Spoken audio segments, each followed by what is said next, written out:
ഓം ശ്രീനാരായണ പരമഗുരവേ നമഃ.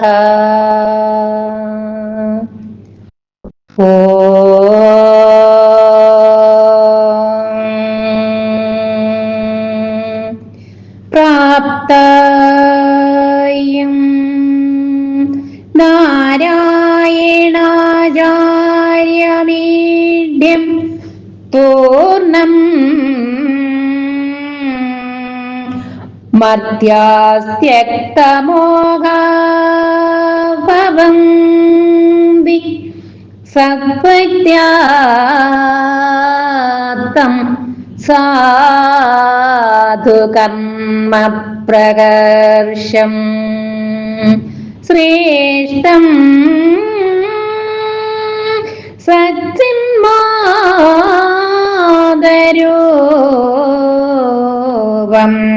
ഭജേഹം. ഓം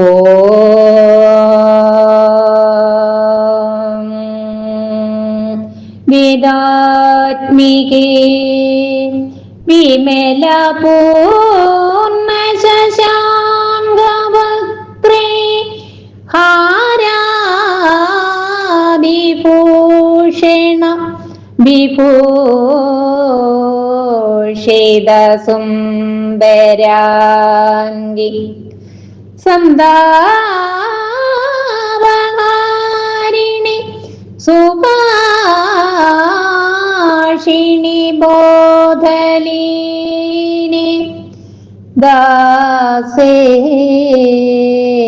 സദാമയി ദേയാൻ ഗുരുചാരുശീലേ.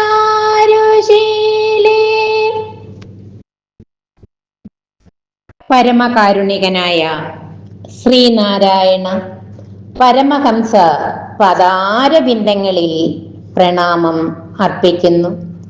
ശ്രീ ശാരദാംബികയുടെ തൃച്ചേവടികളിൽ പ്രണാമം അർപ്പിക്കുന്നു. ആചാര്യപാദങ്ങളിൽ പ്രണാമം അർപ്പിക്കുന്നു.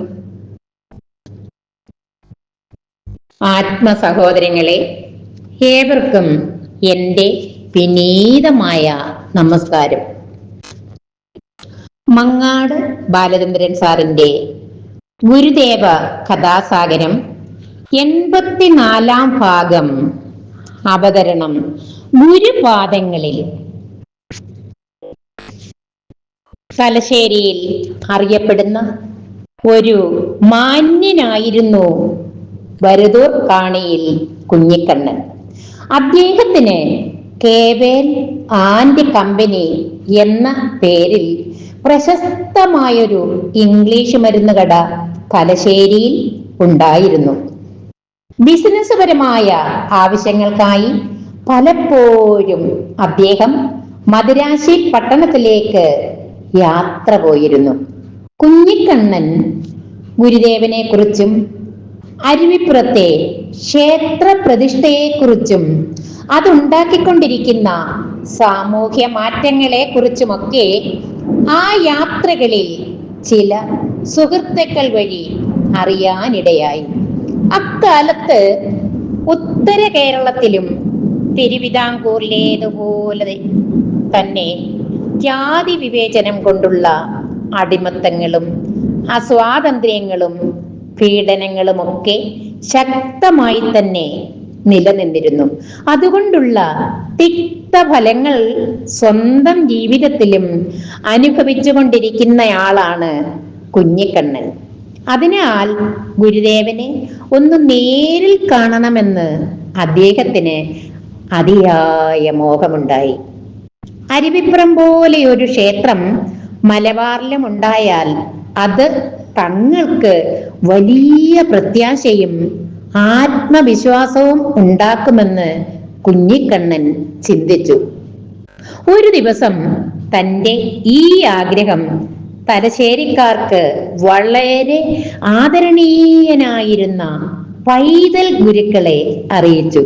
അപ്പോൾ അദ്ദേഹം പറഞ്ഞു, നിങ്ങളുടെ ആരാധ്യനായ ശ്രീനാരായണ ഗുരു എന്ന യോഗി വര്യൻ ഇപ്പോൾ വർക്കലയിൽ ഒരു ആശ്രമം സ്ഥാപിച്ച് വിശ്രമിക്കുന്നുണ്ട്. അന്ന് രാത്രി കുഞ്ഞിക്കണ്ണൻ ഉറങ്ങിയില്ല. വർക്കലയ്ക്ക് പുറപ്പെടുന്നതിനുള്ള ഒരുക്കങ്ങളെല്ലാം ആ രാത്രിയിൽ തന്നെ പൂർത്തിയാക്കി. അടുത്ത ദിവസം പുലർച്ചെ എറണാകുളത്തേക്ക് വണ്ടി കയറി. അവിടെ നിന്നും ബോട്ടിലും റിക്ഷയിലും വഞ്ചിയിലുമായി മാറി മാറി സഞ്ചരിച്ച് 4-5 ദിവസം കൊണ്ട് വർക്കലയിൽ എത്തിച്ചേർന്നു.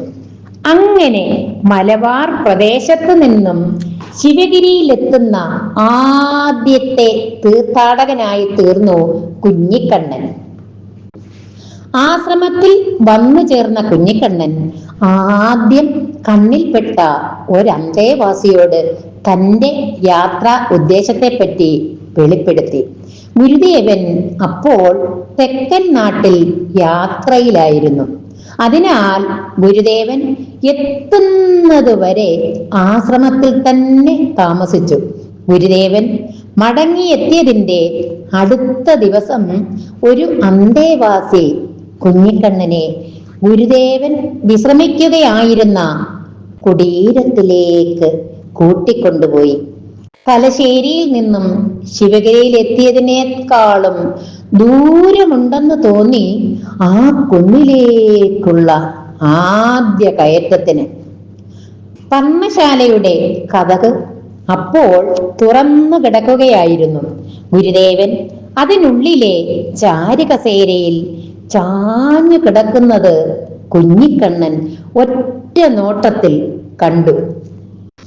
ഗുരുദേവനെ കാണുന്ന മാത്രയിൽ ആ തൃപ്പാദങ്ങളിൽ വീണ് സാഷ്ടാംഗം പ്രണമിക്കണമെന്ന് സങ്കൽപ്പിച്ചുകൊണ്ടാണ് ചെന്നതെങ്കിലും കുഞ്ഞിക്കണ്ണൻ ആ ദിവ്യ മുഹൂർത്തത്തിൽ സകലതും വിസ്മരിച്ചുപോയി.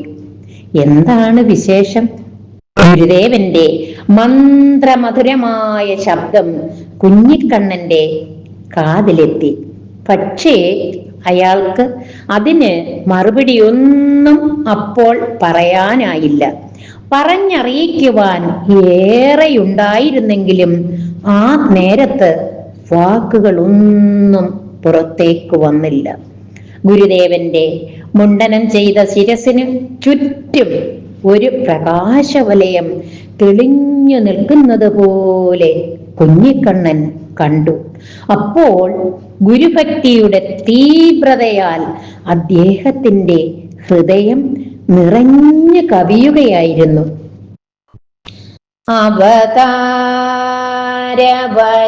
അവതാരവരേഷ്ടം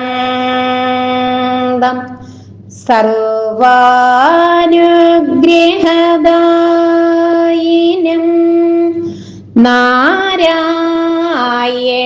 ഗുരും വന്ദേ സർവമംഗളസിദ്ധയേ. ഗുരുദേവ കഥാസാഗരം ഗുരുപാദങ്ങളിൽ അവതരണം ഗുരുതൃപാദങ്ങളിൽ സമർപ്പിച്ചുകൊണ്ട് ഉപസംഹരിക്കുന്നു. നന്ദി, നമസ്കാരം. ഗുരുധർമ്മം ജയിക്കട്ടെ.